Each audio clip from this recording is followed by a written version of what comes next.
Welcome to The Screen Queen, the show where I'll be talking about your favorite show or your favorite movie. You'll just have to find out what you're about to know. This is your Screen Queen, your host, Samantha Parrish.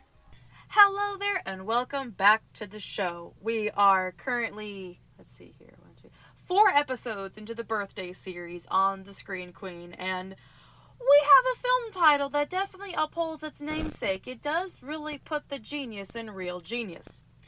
Real Genius was a movie that came out in 1985 in the median part of the 80s. And oh my god, it's about as 80s as it can get. But it's also a little bit more. Real Genius has a certain charm to it that doesn't really get on everyone's retro radar. This film did well at the box office, it had a lot of praise, but it also just sort of fell under the retro radar, and it's only heard of by very few people. I even forgot that I watched it years ago on Comedy Central until I saw it on Netflix. It's just one of those films that it just didn't get enough recognition and didn't really get the proper marketing. But it still lives on and is an amazing film, and I like to give it a little bit more push to get it out of the time capsule of the 80s and put it on the proper retro radar. So, what is so genius about Real Genius? Well, you're about to find out. This is Real Genius. So, what is Real Genius? What is this gem of the 80s? Well, just in case there are some people out there that have never heard of this movie, because it is very, very, very buried, I'm going to go ahead and give the synopsis off of IMDb. Let me see here. Let me get a good one here. Oh dear, some of these are long, but that's okay. That means someone really loved this movie if they want to do that. Okay, let's see here. Oh. An uptight teenage prodigy enters a top engineering college but feels awkward among the freewheeling students. When a professor aims to turn their laser project into a military weapon, he and his offbeat roommate plot to ruin the plan. That's honestly the best way to, and the shortest way to put this movie, because it is something that needs to be experienced for how it really does feel like a journey. But the one thing that I've always loved about Real Genius is that it has all the makings of a generic movie, but does not feel generic. Most of that is thanks to Val Kilmer for making this a very different kind of comedy movie. And Val Kilmer's not entirely known for his comedy, but my fucking god, this man is hilarious. This was his career before it took off with Top Gun. When he started off, he did Top Secret, which was like a spoof film. I've never seen it all the way, but I know it's a crime somewhere that I haven't. And then there was Real Genius, and then Top Gun came knocking and shot him into the stratosphere. So this was like the pre-fame Val Kilmer, and it shows how much talent he has. But I love what he did with the character of Chris Knight, who is, ironically, not the main character of the movie, because, like I mentioned with the synopsis, that you follow a young teenage prodigy, but let's get real. In this Real Genius movie, Chris Knight's the real star of the show. He truly is. He's on the cover of the movie. But one of the things that I loved about his character, and I'm sure many people have loved about his character, is that he doesn't feel like a generic geek character. Like in the 70s, 80s, 90s, even the new millennium, characters of a certain scholastic nature have often been stereotyped, and they usually have, well, the same appearance that we've seen in multiple movies. Like the big glasses, the shirt tucked in, and their pants are pulled up all the way to their chin, and they got like the pens in their little breast pocket, they have tape on their glasses, like it just kind of looks generic. But Chris Knight, he shows up with kind of a thrifted outfit and little dangly headpiece on, and he has a shirt that says, "I love toxic waste." And it's like, that is another Prodigy student? It kind of throws you for a loop, and it's such a nice, refreshing change for the way that they had been portraying scholastic characters. He's a guy that truly just goes with the flow of everything. He does care about his scholastic nature, and he likes to be at school, and he likes to be able to learn more and keeps himself open. He's a very open-minded character while also not conforming to the norm. He's like a very layered character, but he's kind of like a happy layered character. You can tell by the way that you've gotten to know his character that he wasn't always like this. He had to go through a mental breakdown before he realized, oh, I'm not happy. His character kind of speaks for a lot of people that go through a lot in life where they feel trapped and conformed, they can't be themselves, and they're very unhappy until they finally are like, fuck it, I don't care what people think, I'ma do me. And that's kind of what Chris Knight's character is. There's a lot more that I'm going to get into about his character later on in some parts of the episode, but it just had to be said that Val Kilmer really did put a lot of pizzazz and heart and charm into the character of Chris Knight. But as much as I love Chris Knight's character, all of the characters are so enjoyable. They don't feel like you've seen them somewhere else. Mitch Taylor is an adorable character. He doesn't feel like he's adding on to the other certain characters. He has such an open naivete to life, where you know he's not stupid. Obviously he's not stupid if he's a teenage prodigy getting to go to college at 15 years old, but there are some things that he doesn't really know. He doesn't act cocky. He doesn't act like he knows everything, as opposed to the other antagonist characters that feel like they know everything and they cut themselves off from being able to learn more. But with Mitch, he really does feel like someone that you have known all of your life. Someone that you know is going to get somewhere in life, but they just don't really feel like they have everything together at that moment, and they have a lot to learn, but it's not their fault for what they don't know yet. And there are many moments with Mitch's character that I love where they do validate his emotions, which that is another point that we'll get into later on in the episode. But all the characters are great. Ick is a very fantastic, quirky character. He doesn't really have a lot of screen time, so there's not much I can say about him, but he has just enough of a presence to know, yeah, he has been friends with Chris Knight for a long time. There's a lot that's been given these characters that you feel like you know them without knowing everything about them. The rating is that great in this movie. But the biggest one of them all, that still, to this day, shocks me to my core, and I'm so surprised that no one has ever known this, is the fact that one of the characters in this movie was the inspiration for Chip and Dale. Yeah. That Chip and Dale. Disney's Chip and Dale. It's crazy. Let me look up her name real quick, because unfortunately it's not one that I remember too well. Okay, where is her name? Oh dear, they have this in alphabetical order, so it's gonna take me a while to find it. Let me see here. Where is her name? Why did they do this? This is stupid. Come on. There it is! I knew it was Michelle something. So the actress in this movie who plays Jordan Cochran, her name is Michelle Mayrick. Sorry. She's got one of them names that I can't pronounce, and you can definitely see why I don't have it in my movie database in my brain. But this is the woman who was the inspiration behind Chip and Dale. And you can see it. She talks so fast. She talks very hyper. She talks kind of high-pitched. If you watch her in the movie, or if you find a scene with her on YouTube, and then compare that to an episode of like Rescue Rangers or any of the other Chip and Dale cartoons, you can definitely see, yep, that is where Chip and Dale came from. And no one knows it because, like, it should be known, but it's not. It's so weird how this has led to two of the most important Disney characters, and no one thinks to, like, highlight that. It's kind of strange. So now I get the chance to be able to highlight this amazing fun fact that's not really known by many people. So the last thing that I'll say about the characters, it's I love it so much, and I could be annoyed by this, but it's kind of hard not to be annoyed by this because of the actor. If anyone is familiar with the name William Atherton, well, I think you've seen him without knowing his name. he played the dickhead reporter named Dick in Die Hard and Die Hard 2.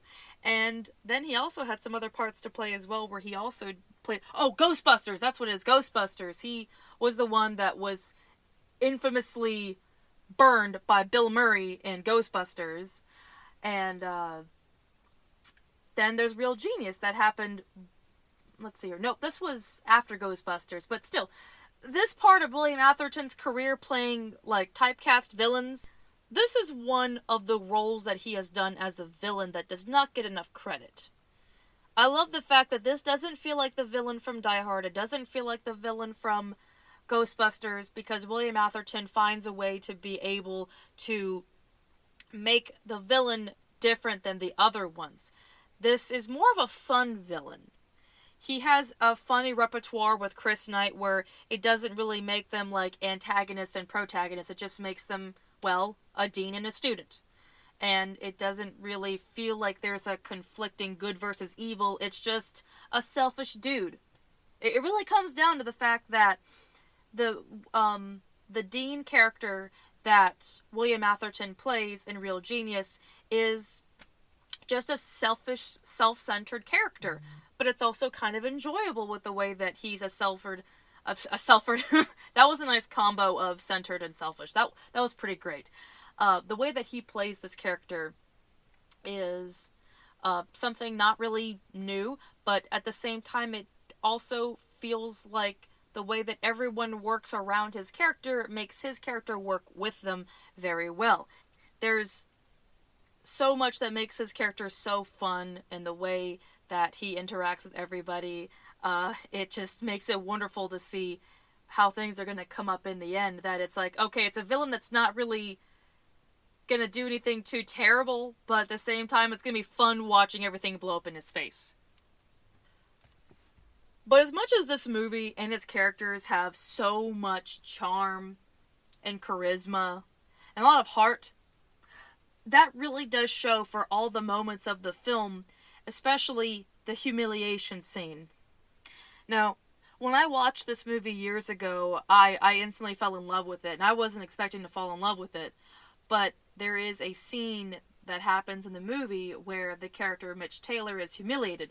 Now, I just want to say, I loathe the humiliation scenes in movies and TV shows. They are nothing but just being mean. And I get it. It's supposed to show sympathy for the character, but sometimes some movies and TV shows, they take the writing too far to push how a character is humiliated. Like, you know it won't happen in real life, but not even the stuff that happens in fiction should really happen in fiction. Like, yo, you're going too far, man. It's like there's a line that's crossed, and sometimes that gets crossed too much in movies. And it doesn't feel like sympathy, it just feels mean. And in this scene, this is a minor spoiler, Mitch's phone call to his parents gets broadcasted on the intercom during lunch. And everyone can hear the hurt in his voice, and they're laughing hysterically. And I'm like, oh, no, I really love this movie, but it's got the one trope I hate the most. The saving grace in that scene is Chris Knight's reaction. I have never before or since seen a scene where you had a character react to a humiliation scene where they're not just a bystander and they're not just like, oh, shocked by everything. Chris Knight looks devastated. He feels so bad for his friend, and he knows who did it.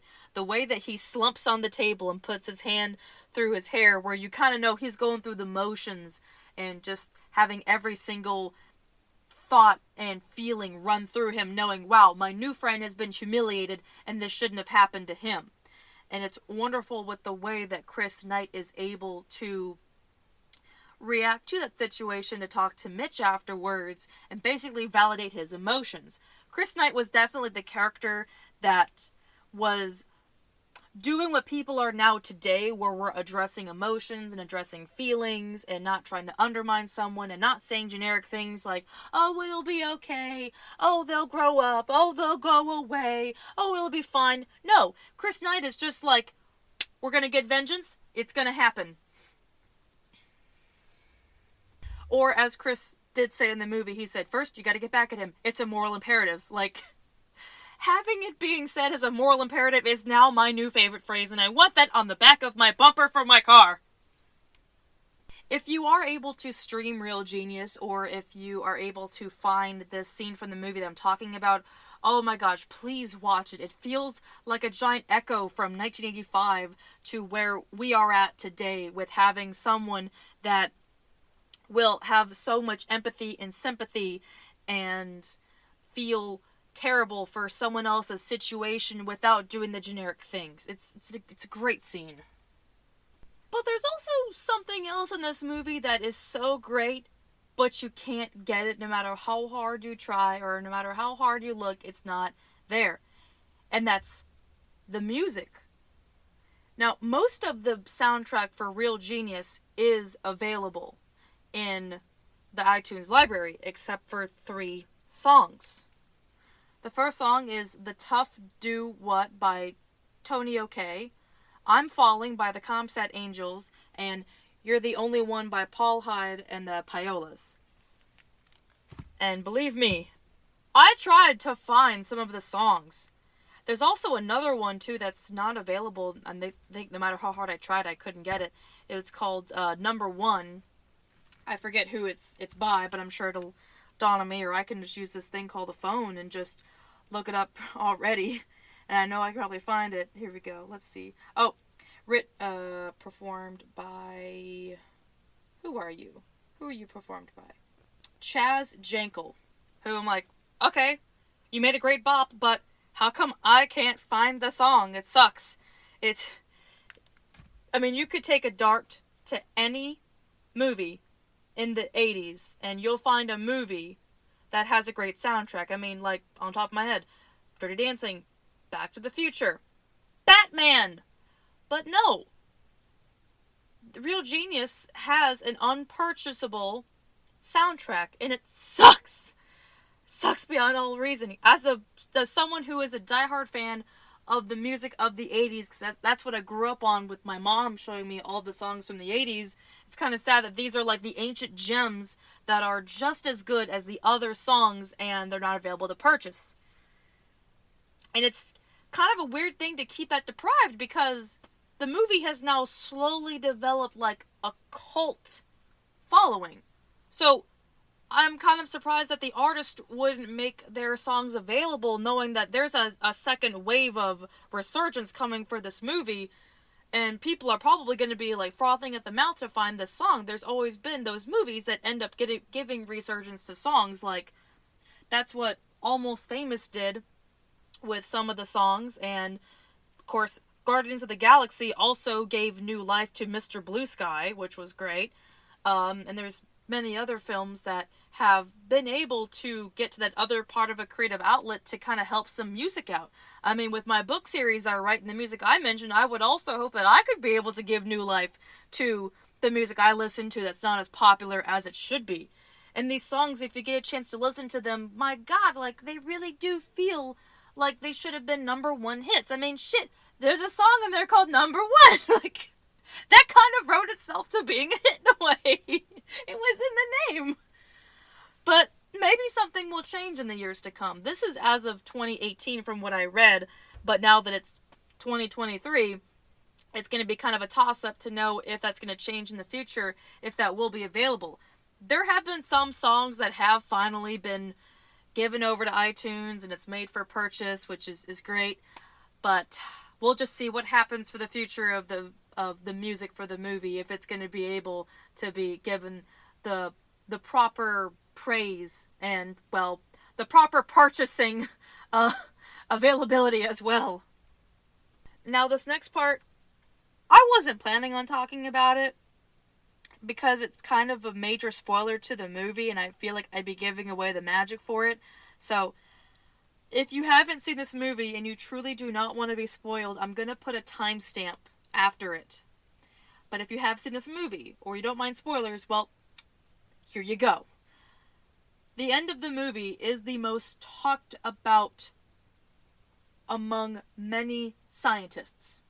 Because, well, it's called Real Genius. It has a lot to do with science. If you go on IMDb, there's a lot of the science being dissected behind how they did most of the scientifical things in the movie. Some of my favorite scenes has to do with how they were able to do these magnificent inventions. One of my favorite scenes is near the beginning where the floor is made of ice and they skate across it. I thought that was such a unique way to introduce us to these scientific characters with how much they're having fun. And you kind of rarely see that. And it's wonderful. But the cream of the crop, no doubt, is the popcorn scene at the end of the movie. So, the characters in the film know they're being gypped. They know that they've been tricked, they've been lied to, they've been used to create a weapon for the military and didn't know it. And they were used by the dean. So naturally, well, like Chris says, it's a moral imperative. You gotta get back at the dean. So they do it in the most unique way possible, where the weapon is not used for destruction of someone else, but it's used for the destruction of the dean's house. It's such perfect karma knowing, wow, yep, he's gonna get what's coming to him. But there's a lot that went into the popcorn scene for what happened. I mean, it's an immaculate, great scene, but like, that's a lot of popcorn coming out of that man's house. How was that possible? Okay. So, I have one thing I found. In 2010, William Atherton told the AV Club that the popcorn used in the final scenes was treated with a flame-retardant chemical, so the crew went to great lengths to guard it against being eaten by the birds, which would have died from the contaminant. Atherton also said that even with the machine in the studio dedicated to doing nothing but popping popcorn, it took 3 months to pop the popcorn that's used for that scene. That is dedication, and that is absolutely amazing. But to also take it a little bit further, there has been some attempts to see how it works. It has been mentioned by some of the actors, like I just mentioned with William Atherton revealing that tidbit about the popcorn, but could it be recreated again? Mythbusters actually covered this movie, and they did go out of their way to see how they can recreate the popcorn scene and pop the popcorn from the inside. A lot of the science in Real Genius is accurate, but also most of it was baffling that some people had to go out of their way to see how the science works in the movie. Some of it was explained, and some of it was kind of shrouded in mystery that left it up to the viewer to literally do their homework to find out how science works. I haven't been this invested in science since the Magic School Bus or Bill Nye the Science Guy, and I don't like much science, man. So that's a lot coming from someone like me, who's like, that's genius. That upholds your namesake. That is really cool with what they did. It's such a unique revenge plan that you kind of want to wonder, well, how did you do it? But what's also kind of amazing in the whole grand scheme of it all is the fact that this entire movie, most of it, is based off of a true story. So, just like Titanic, it's a true story that has fictional characters behind it, but the story of itself is entirely true. Just like the Titanic really did sink in real life, but kind of doubtful there was someone named Jack and Rose on the boat. With Real Genius, it says here, for the trivia on IMDb, the film was predominantly inspired and loosely based on the actual events at Caltech, aka the California Institute of Technology in Pasadena, California. The reoccurrence of the initials DEI in the movie is no accident. And it's like, oh, that's interesting. But there was a lot of preparation to make sure that this movie that is loosely based off a true story does have a lot of government approved stuff. So to prepare for Real Genius, the director Martha Coolidge, which, okay, not many female directors of the 80s, but she's one of the rare trailblazers. Just had to point that out real quick.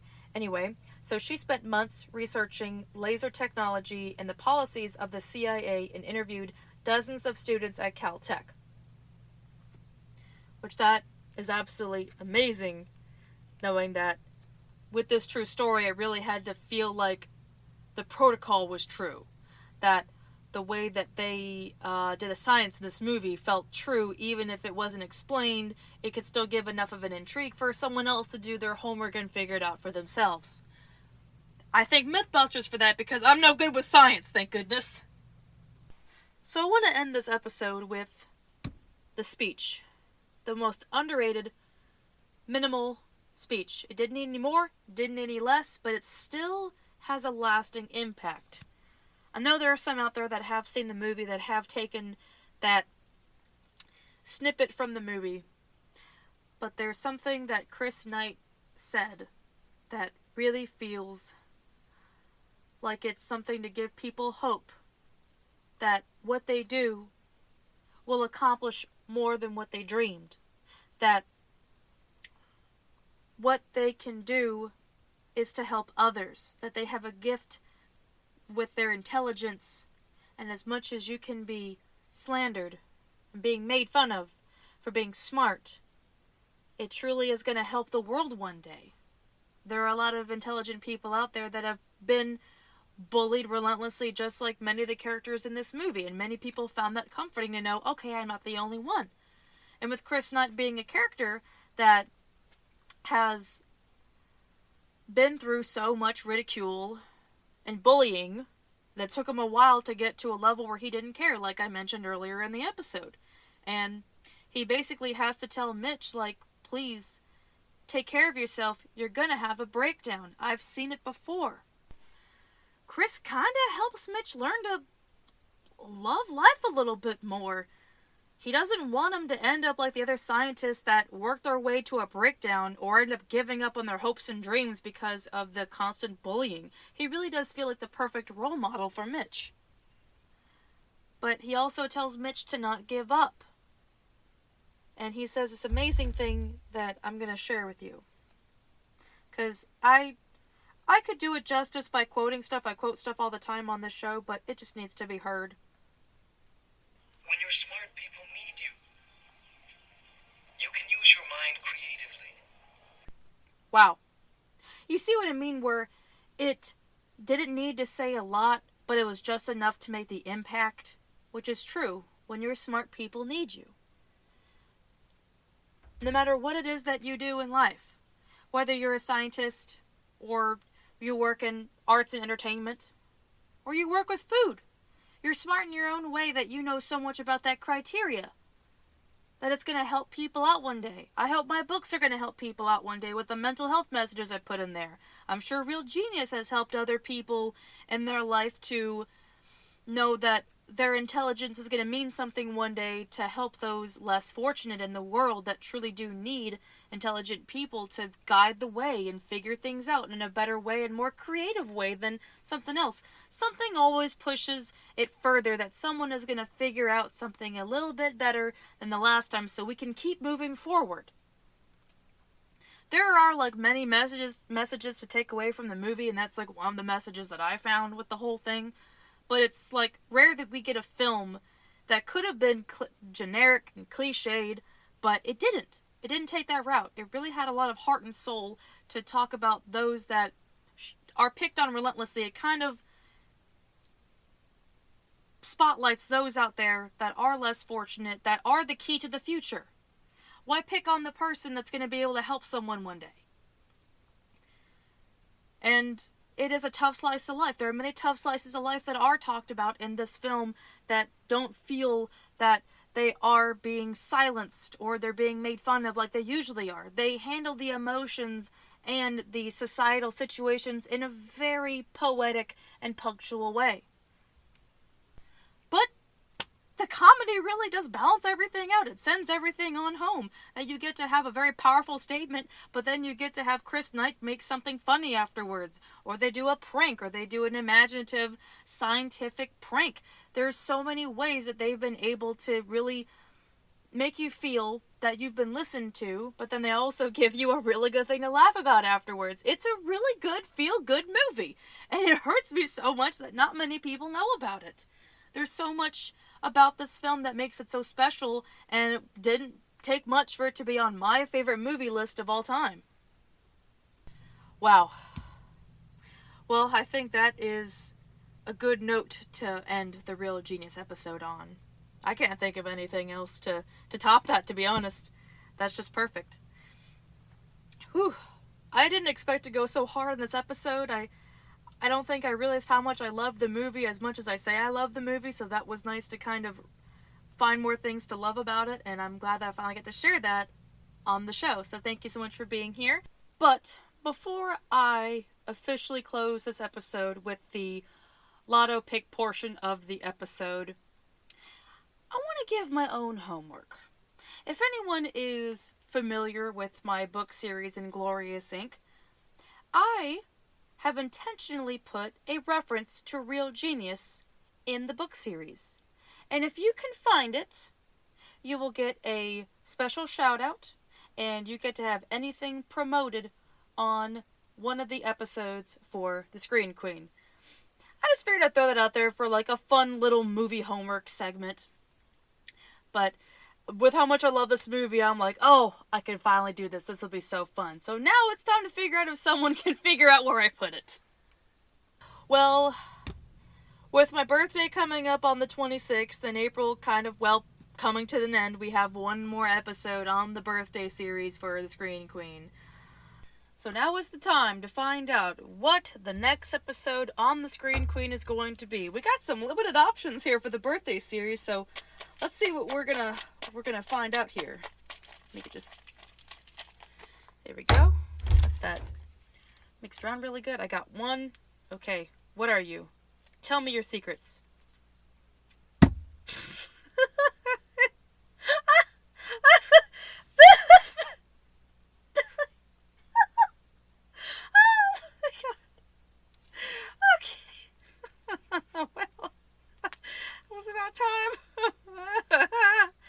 Okay.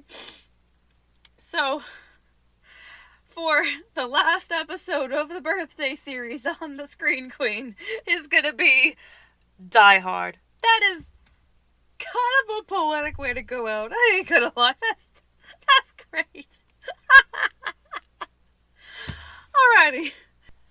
Well, that is officially a wrap on the episode for the Screen Queen, but if you do want to catch up with me in between uploads, you can find me on my Instagram at the Queen of the Screen, where you can just shoot me some movie recommendations. I can't talk anymore.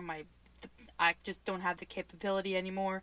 You can also find me on my TikTok at the Mystical Space Switch, where I also post up some funny movie-related content up on there. And if you would like to find out more about my book series, you can find the link in the description box for the entire list of my books on Amazon. Alrighty, well, thank you so much for being here. Stay awesome, stay amazing, and stay creative, okay?